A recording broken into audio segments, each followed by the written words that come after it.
Hi, welcome to my YouTube channel PB Sencherey. On this episode of content creation, I'm going to discuss MoMo fraud. What's MoMo fraud? Mobile money fraud. Most people, when they say MoMo, all they think of is MTN MoMo. Yes, that's what we know. But it's not the only electronic transaction we know here in Ghana. We do have the Vodafone Cash, Airteltigo, and a lot more. Even ZPay is emerging, and I know most of you have heard of it. So today we are going to discuss the various fraud ways people use to manipulate people to get their money. Yes, stick and stay. I have some nice content for you today. I believe you like it and love this.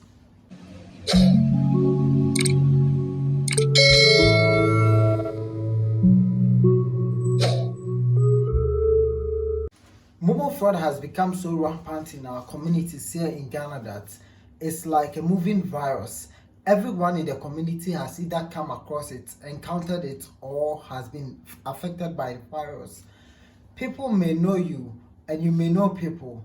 And if you are to ask them, have they ever encountered such problems or such fraudulent acts, they will be like, yes, I've encountered. Me, for instance, I've encountered this several times. Sometimes I tolerate them, sometimes I just become harsh on them and cut them off.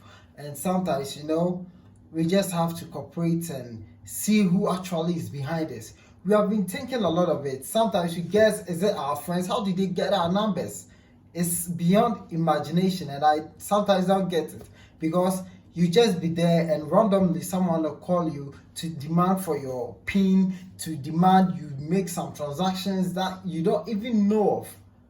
How do you cooperate with these people? In this, some concerns have been raised by some users of the MTN MoMo, and some of these concerns are, how do they get our numbers? How do they get our numbers? How? It's mysterious because sometimes you just wake up to get anonymous call. You don't know who gave them their numbers. Sometimes you imagine, is this my friend calling? How did this foreigner get, or this, how do I say, anonymous guy, let me put it that way, get my number to contact me? It sometimes baffles the mind that it pisses most of the people off. How do they get our numbers? How do they know that we are registered to MTN MoMo? How do they know? Because if they are not our friends, even most of our friends, they might not know our numbers are registered to MoMo. So how do they know we are registered to MoMo and they want to dupe us through that means? It's sometimes marvelous.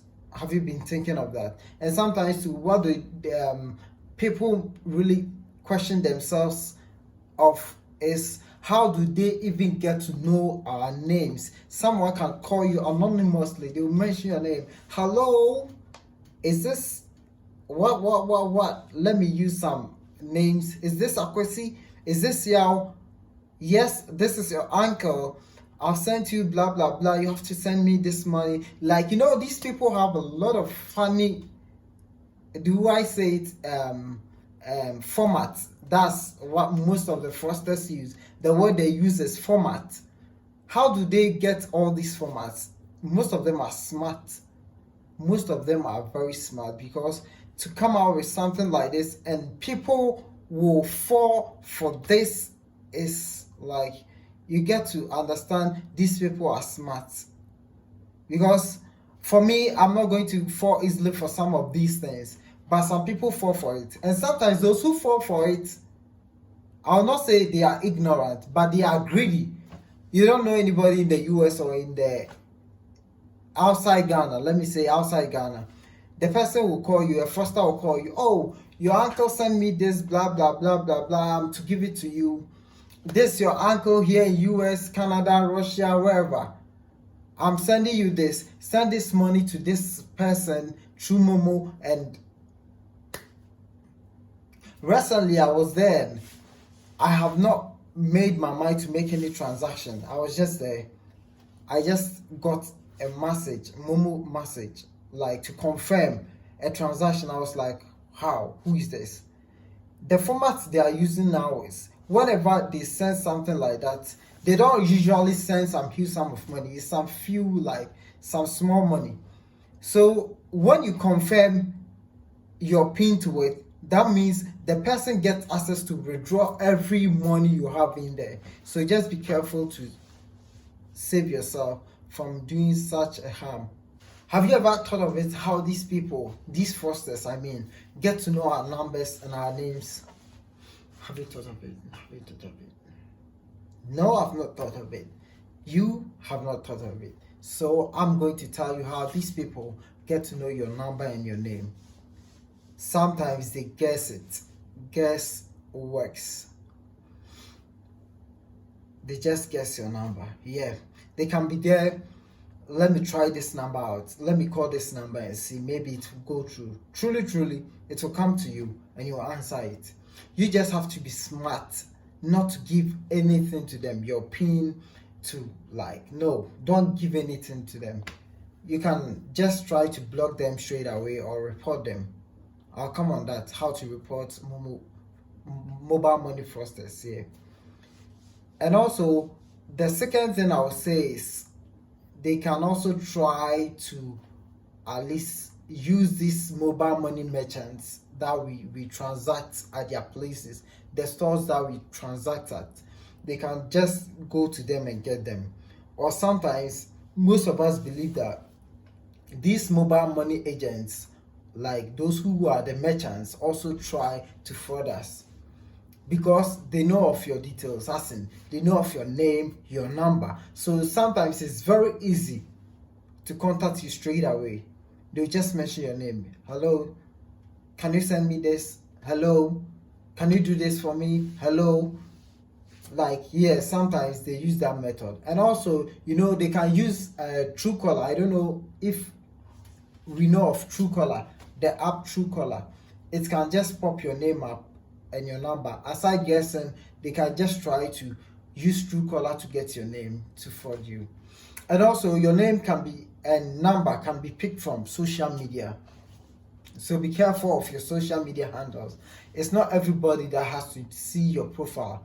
Maybe you can be selective that only your friends that can see, especially on Facebook, only your friends that can see your number or some other profile details. So just beware of that. And also, you sometimes we use our numbers and our names for advertisements. Anyway, most of us are now into business because of the way the economy of Ghana is. Most of us have ventured into business, so we tend to provide our number so that people can be consumers and customers can be contacting us anytime, any day. But you have to be careful. People can just pick it up and contact you, and you might mess yourself up. I'm asking, how do we deal with these people? Are they going to always torment us? Are they going to rule over us? Are they going to make sure they cause us pain always?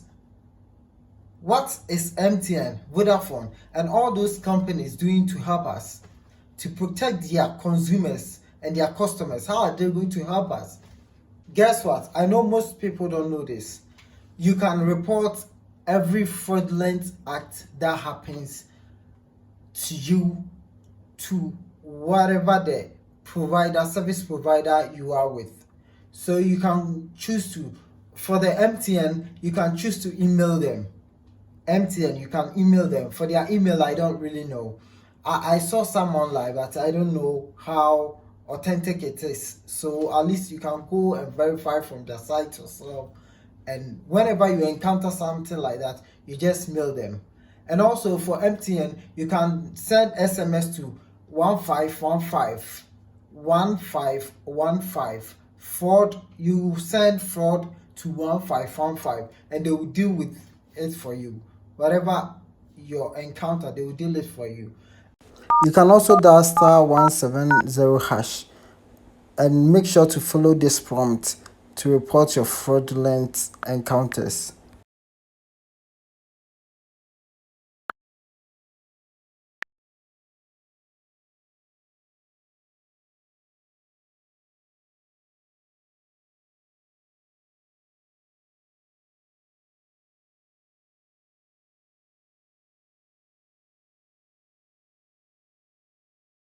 Thank you for supporting my channel. Thank you for watching this. I'm really glad and I'm perplexed. God bless you for this, and I'm making sure to bring the best of contents always, as I promise. Yeah, there are never any dull moments here. Whenever I post, there are never any dull moments. So please do well to stick and stay, and tell some family and friends also to support this great channel. Yes, I know we are going to be great one day. Be part of the family.